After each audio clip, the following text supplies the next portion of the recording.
Redmi டியூஸ் இது வந்து கேஷாகரான்னு சொல்லி நெக்ஸ்ட் டவுனுங்க வில்லாங்குறிச்சி ரோட்டில் இருக்குதுங்க. இது வந்து 2BH ஃப்ளாட்டு.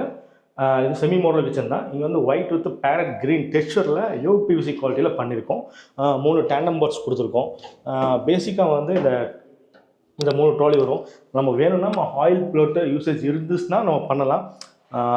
நம்ம அதிகமாக ஆயில் யூசேஜ் பண்ண மாதிரி இருந்தால் ஆயில் ப்ளோட் போடலாம், இல்லைன்னா நம்ம அதை தவிர்த்துடலாம். ஓகேங்களா? இங்கே பாருங்கள், இது கட்லரி ட்ரே, ஃபைபர் ட்ரே சொல்லுவாங்க. இது பிளெயின் பேஸ்கெட்டு, கீழே வந்து தாலி பிளேட் ஸ்டாண்டு கொடுத்துருக்கு பாருங்கள். கிச்சன் எல் டேப் இருக்கனால நம்ம சிங்க் பக்கத்தில் டபுள் டோர் கொடுத்துருக்கோம்.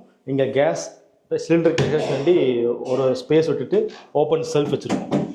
இங்கே பொதுவாக வந்து சின்ன கிச்சனாக இருந்தாலும் சரி, பெரிய கிச்சனாக இருந்தாலும் சரி, நீங்கள் உள்ள ஸ்லாப்ஸ் எதுவும் போட வேண்டாம். ஏன்னா நம்ம இடத்துக்கு தகுந்த மாதிரி நம்ம உள்ளுக்குள்ளே பார்ட்டிஷன்ஸ், ட்ராஸு, செல்ஃப்ஸு எல்லாமே நம்மளே பண்ணிக்கலாம். இங்கே அப்படி தான் பண்ணியிருக்கு. யூபிவிசியில் ஃபஸ்ட் குவாலிட்டிங்க பாருங்கள். இங்கே வாலில் வந்து எந்த அளவுக்கு நம்ம ஸ்பேசஸ் இருக்கோ அதுக்கு தகுந்த மாதிரி நம்ம வால் பார்ட்ஸும் நம்ம ஸ்டோர் பண்ணிக்கலாம். பாருங்கள், ஸ்பைசஸ் ரேக்கு, டூ டோர் வால் யூனிட்டு, தென் லாஃப்ட்டும் இருக்கட்டும். இது நம்மளே பண்ணது தான்.